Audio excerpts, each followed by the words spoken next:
Hello, this is first video on this channel. On this channel, there will be different types of Reddit stories. Subscribe, comment, and like to support a starting channel. And let's start the video.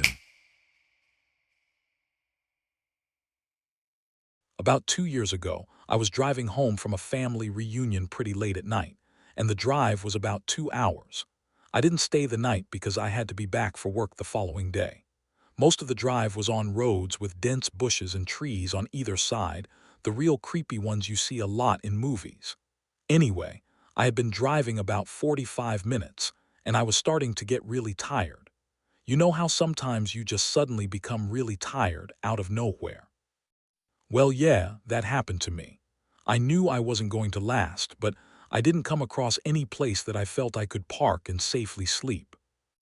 Anyway, after it became clear to me that I wasn't going to find a place to pull up, and my tiredness wasn't going away, I did something very questionable.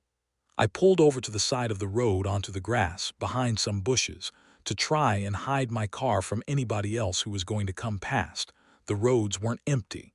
I came across another car every few minutes or so. I made a mental note that the time was 11:22 and then fell asleep. Sometime later, I was awoken by a scratching sound. I looked at the clock, 11:50. The sound stopped after a few seconds, and because I was still extremely tired, I didn't bother looking around and simply went back to sleep. I was later awoken by the same sound, and it was now 12:40.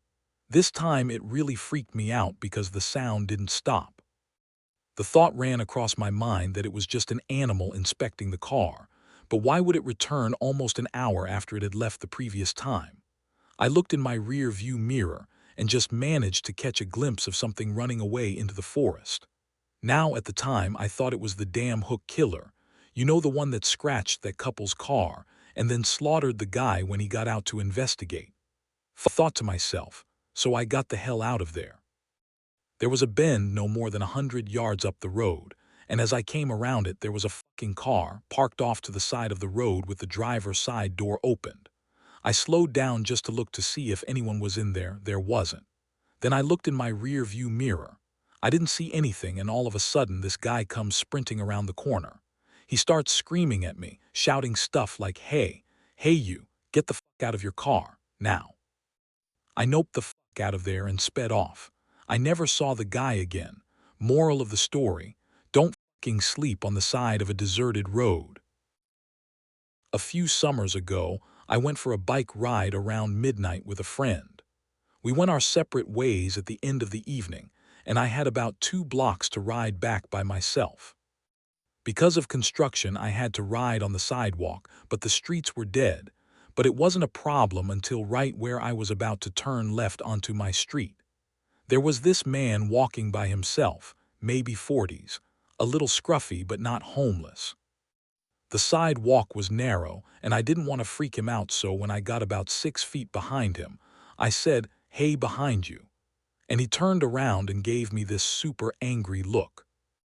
I turned down my street and he started to follow me, literally screaming about how I was a fucking cunt and he was going to kill me and all that. I live right off the corner and I didn't want him to figure that out, so I decided to do another loop around the block. That's not the scary part. The scary part is that when I looped back around and looked down the street, I saw him standing on my fucking front stoop, staring out at the street like the motherfucker knew I lived there. He saw me ride by again, but he didn't say anything. I ended up going back to the friends, but my bike got stolen from the alleyway by the house 2 days later. Edit, the guy in question was definitely not actually homeless.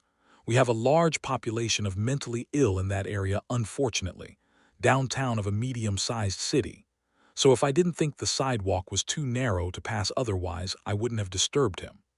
Half the scary part was that he looked pretty much completely normal for my area.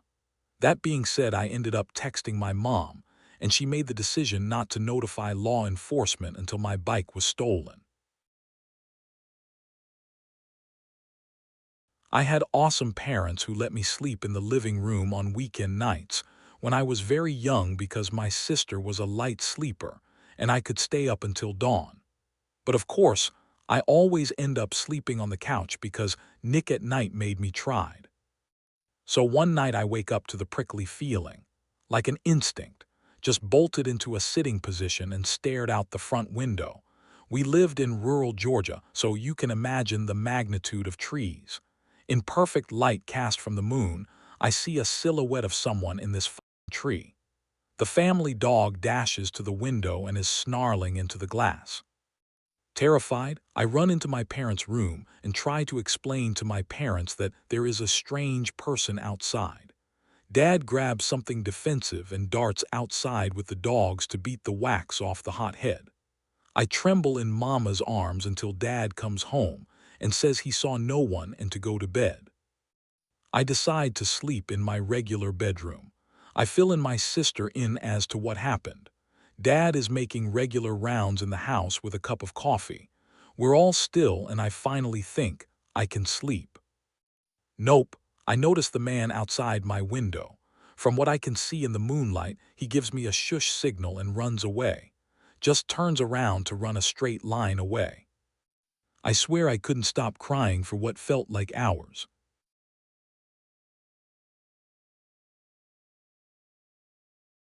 My house sits farther back in the lot than most other houses. It is a strange layout as well. The sidewalk runs the length of the living room and ends at the front porch, which lets into the living room. Large windows that do not open allow great light to get into the living room, but at the cost of no privacy. The rest of my family was on vacation, and having the house to myself, I decided I would get smashed. Well, I pass out on the couch in the living room at about 9 when I realized I was too scared to walk back to my room. The couch is right underneath these big windows. I woke up suddenly, not knowing why. I had a severe case of the chills and I could not figure out why. Then the banging started. It came from right above me. I did not move, but I opened my eyes and looked up at the window. Someone was standing there, pounding on the glass. Without moving, I looked at the cable box. It was around 3 in the morning. The banging continues. Then it stopped suddenly, but I still did not move. Suddenly it commences again, coming from 2 different directions now. Someone is banging on the window and another person is banging on the front door. They kept doing it, would not go away. Finally, after about 40 minutes, they quit. It was the most terrifying event I can recall at the moment. It made me a nervous wreck after that. I called a friend the next day to see if he would come over and stay for the rest of the week, and his response was, "What the f for? So that we can both be murdered in our sleep. Thanks a lot, asshole."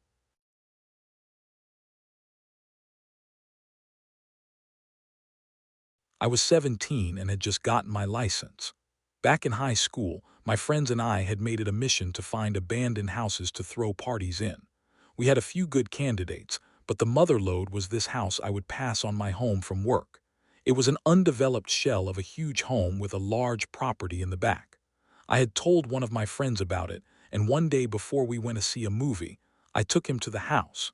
It was about dusk in summer, so I had my headlights on. I pulled into the front of the house, and we were there for like 10 seconds tops before we pulled back to go to the main road. A minute later, this big truck pulls up behind us with its high beams on and riding our ass. My friend and I took note of it, but paid it no mind as we headed back to the main road. At the light, I turned right, but the truck cut through the gas station at the corner and blocked us off. Out of the truck comes this big hulk of a man, and my friend and I are shitting our pants. He raps on the window and I roll it down. Now, the really freaky part is that this a busy road and now there was no one in sight. He asks us what we were doing at the house, and I quickly lied and said we were making a U-turn. He stares at us for a few seconds, smiles, and sends us on our way. To this day, the house remains unfinished, and I'm convinced it's a drug operation of some sort. TLDR, don't go into abandoned houses, man. Thanks for watching and see you soon.